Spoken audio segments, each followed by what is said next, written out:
Malikin Ru Omakino ye Heavyweight Championship ပွဲကြိုသုံးသက်ချက် Hello အားလုံးပဲမင်္ဂလာပါဗျကျွန်တော်ရဲ့ Sport Box Facebook TikTok YouTube Channel မှာအားလုံးကိုပြန်လည်ကြိုဆိုလိုက်ပါတယ်ဗျ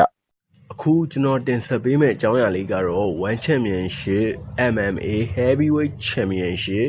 Malikin နဲ့ Ru Omakino ရဲ့ပွဲကြိုသုံးသက်ချက်ပဲဖြစ်ပါတယ်ဗျပထမဦးဆုံးပြောချင်တာကဒီပွဲမှာ Malikin နဲ့ Ru Omakin က12ပေါင်လောက်ကွာနေတဲ့အဲ့ဒါကဒီပွဲအတွက်အဖြစ်ဖြစ်သွားနိုင်လား Malikin ရဲ့ weight က150ပေါင် Ru Omakin ရဲ့ weight က162.2ပေါင်အဲ့ဒီတော့ Ru က Malikin တက်12ပေါင်လောက်တာနေတာဗျာပထမပွဲတုန်းကလည်း Malikin အနေနဲ့ကြမ်းဟန်မှုတွေမပြေလို့ weight cut ပိုင်းနေအဆင်မပြေလို့ကျွန်တော်ပထမပွဲတုန်းကသုံးသပ်ထားတယ်ဗျာအဲ့ဒါကြောင့်သူ့အနေနဲ့ strength and condition တွေအဆင်မပြေခဲ့တော့Ru ရဲ့ကင်ပေါက်ချင်းတွေကိုတောက်လျှောက်ခံခဲ့ရတာဗျာဒီပွဲမှာလည်း Ru က Malikin ကိုဆက်ပြီးကင်ပေါက်နေအောင်မလားအဲ့ဒါကအဖြစ်တစ်ခုဖြစ်သွားမှာလားပြီးတော့ Malikin အနေနဲ့ဒီပွဲမှာပထမပွဲတုန်းကလည်းလုံးဝလောနေလို့မရဘူးလောနေရတဲ့ Ru Omakin ရဲ့ counter punch ရှင်နဲ့ Ru က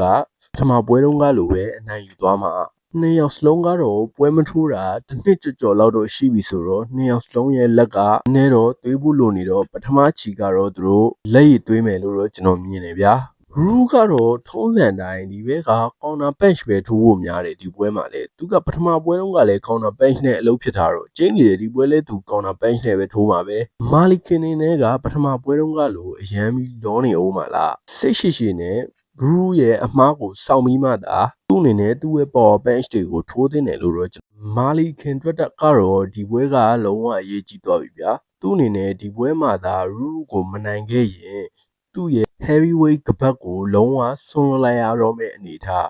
အဲ့ဒါကြောင့် Malikin အနေနဲ့ဒီပွဲမှာလုံးဝမဖြစ်မနေကိုအနိုင်ရတဲ့တယ်လို့တော့ကျွန်တော်မြင်တယ်တိုးတော်လေသူ့အနေနဲ့ heavyweight ကပတ်ကိုဆွန့်လွတ်ခဲ့ရရင်တော့ light heavyweight middleweight တို့ရဲ့ champion ကပတ်ကသူ့ทีမှာရှိနေတယ်ဆိုတော့ heavyweight champion ကပတ်ကိုပဲသူကဆွန့်လွတ်လိုက်တော့မှာလားတိုးတော်လေ Malikin အနေနဲ့ဒီပွဲမှာweight တွေက12ပေါင်လောက်ကွာခဲ့သည့်တိုင်အောင်သူ့အနေနဲ့အကောင်းဆုံးပြန်လာမယ်လို့ကျွန်တော်မြင်တယ်ဒီပွဲကလည်းပထမပွဲတုန်းကလိုအရင်ကြည့်ကောင်းမဲ့ပွဲလို့ကျွန်တော်ခံစားရတယ်ဗျာ